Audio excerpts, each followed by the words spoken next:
programang ito ay rated SPG, striktong patnubay at gabay ng magulang ang kailangan. Maaaring may masiselang tema, lengguwahe, karahasan, sexual, horror o droga na hindi angkop sa mga bata.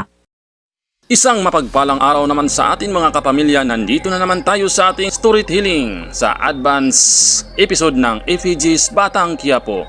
Kung isa ka sa taga-suporta ng Batang Quiapo, huwag namang kalimutan na i-subscribe, paki-like and pindutin ang notification bell para updated kayo sa aking mga i-upload na mga reaction video tungkol sa Batang Quiapo. Nandito na nga tayo mga kapamilya sa kampo naman ni Ramon Montenegro. Talagang abalang-abala sila ni David sa pagpasuko kay Senyor Facundo. At ito naman si Olga ay talagang papatayin niya si Bettina, kaya hinawakan niya ito upang lumabas itong si Senyor Facundo sa kanyang tinataguan. At wala na rin magawa itong si Senyor Facundo at talagang papatayin ni Ramon ang kanyang maglula na walang iba kundi si Catherine at si Bettina. Kaya napilitang sumuko si Senyor Facundo at ito ay lumabas at itinaas ang kanyang dalawang kamay at tinutukan ito ng baril ng mga tauhan ni Ramon. Kaya lumapit ito kay Ramon sa kanyang harapan at talagang pinipilit ni Ramon na ito ay paluhurin sa kanyang harapan. Subalit itong si Bettina ay awang-awa sa kanyang asawa at ang kanyang apo na walang iba kundi si Catherine dahil sa ginagawa ni Ramon na pagpaluhod sa kanyang harapan.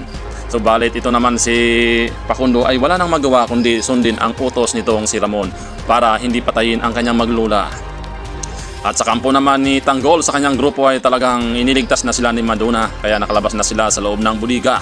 Subalit nung sila ay palabas na at nakipagbakbakan sa mga tauhan ni Senyor Facundo ay talagang tinamaan ng bala ang kanyang kasama na walang iba kundi si Elsa at talagang ito ay namatay.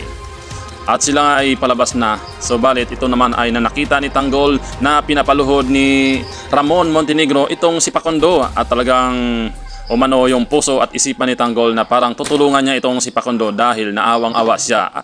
Awang-awa siya hindi kay Facundo kundi sa kanyang asawa at kanyang apo na si Catherine.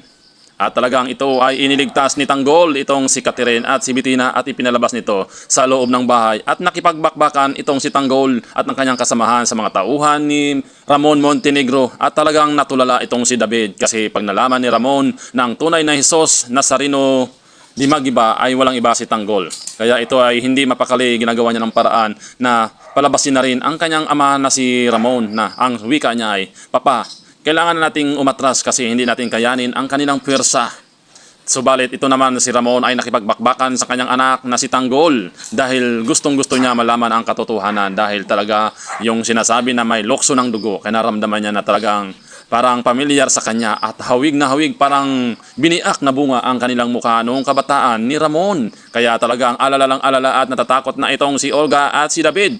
Abangan po natin mga idol ang advance episodes highlights dito sa ating Storytellings Batang Quiapo. Huwag kalimutan na i-subscribe, like and share.